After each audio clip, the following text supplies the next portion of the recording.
we can say now banditry is an industry in Zamfara State. Last month, we arrested a member of the State House of Assembly in banditry here in Zamfara State. We arrested a district head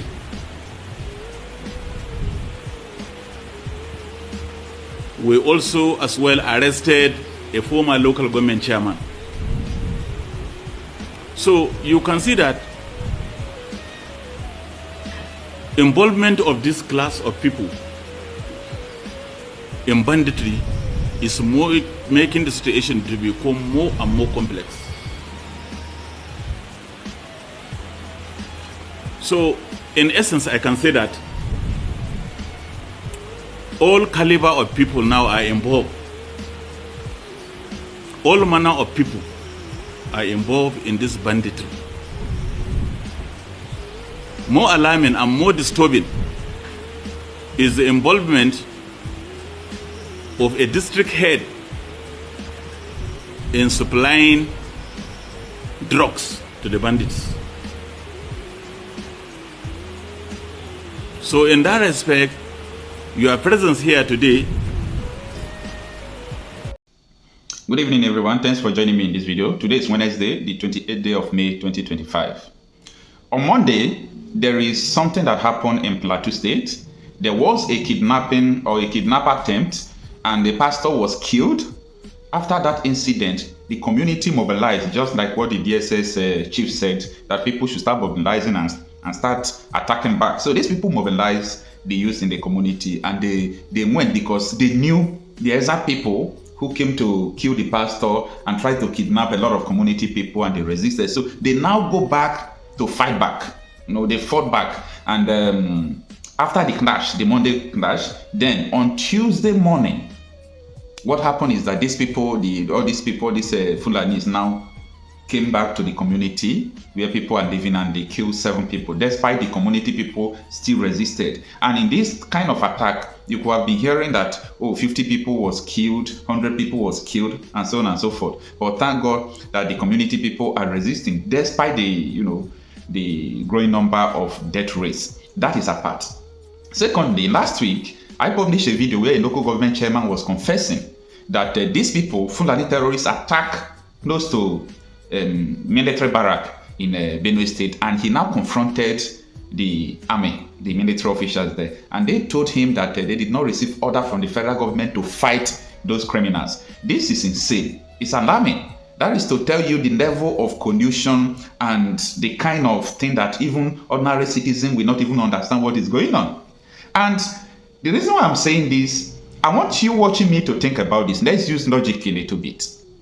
If you are a king in a community, or you are a leader, people that your country said they are not Nigerians, that they are foreigners, that they came from all those Sahel countries, they came to your village, they sacked people, they renamed some part of your village, they came, they attack your people, and they go.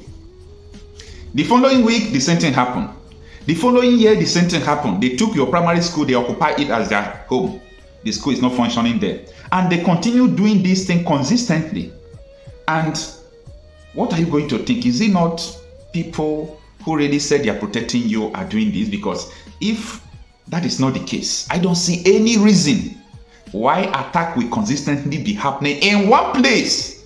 These Bekos, since in the year 2015, 2016, attack has been happening here. And the chief of army officer was asked last 2 months in Kaduna State, come on, look at the people dying in Plateau State. What is your solution? He said, and I quote him, even though I mobilize the whole military officers in Nigeria, they cannot solve the insecurity situation in Plateau State because there is an underlying issue. I mean, they don't have the mandate to engage these people. That it is only the federal government that can give them the mandate to engage these people. So my people should be killed. My people should die all before government will talk about this. What is the meaning of this? Yesterday I buried 5 people. A father and 2 of his sons of over 40, 50 years in Sowore, very close to a military base.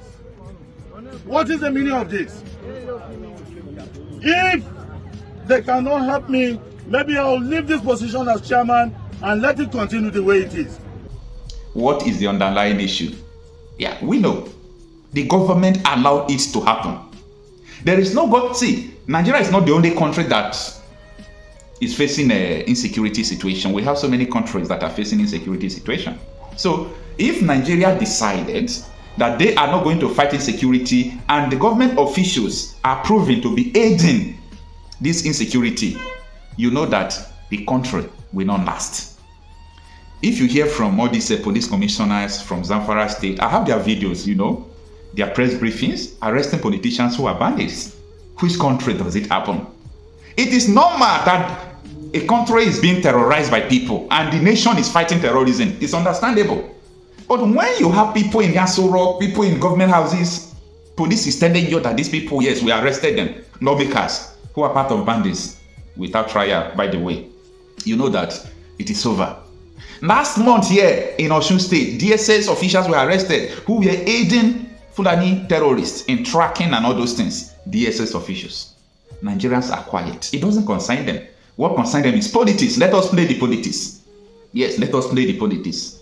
Let us make fame. Let us make money at the detriment of your people. Zamfara governor came to national television and he said that we know the bandits. We know where they live. We know their parents.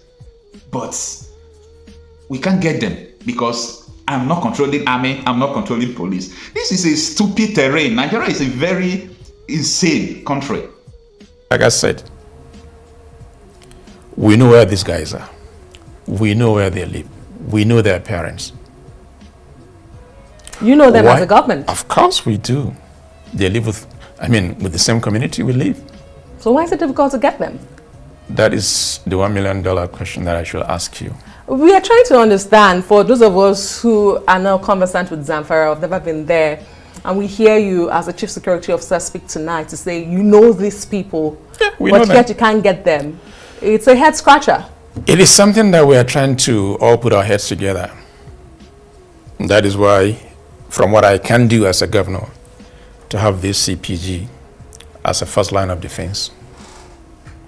Of course, military are there, police are there, as well as civil defense, but they are not under my control. They are under the control of federal government. And they're because there is no, normal human being that can understand what is going on. We're a governor of a state, just like in America, maybe the governor of, Texas just come out and say, the ISIS are terrorizing Texas, and there is a proof. They are killing people everywhere, and they are going around America. We know these people doing it, but we can't fight them because I'm not Donald Trump. You mean you are going to cause a civil war that day? But that is what is happening in Nigeria. But people choose to keep quiet. No state that is safe, including Lagos. From Sokoto to Lagos, no state in Nigeria that is safe and free from these people. And just like what I was telling people yesterday, that Delta State will be like Benue State from now to 2 years if something urgent is not, done. Because what we are seeing now, the report we are getting, almost everywhere, things are getting piled up until these people will receive order to start striking and killing people. Anyway, now let us understand what transpired yesterday, where 7 persons were killed in fresh attack in Plateau community. The article reads that at least 7 people were killed on Tuesday night following a renewed attack on Moshere community in Bekos local government area of Plateau State. The incident said was a fallout of Monday's violence that involved a kidnap attempt, the killing of a pastor, and retaliatory attack on Fulani settlement. A youth leader in the area identified simply as Dafan said the latest attack occurred as residents attempted to bury the victims of the previous day's violence, Daily Trust reports. After the attack, the people of the area wanted to go and bury the victims when the assailant launched another attack, which got people scampered for cover, he said. He noted that security operatives were contacted and later mobilized to the community to restore calm. Now, out of the article. The duty of the security operatives is not just to restore calm.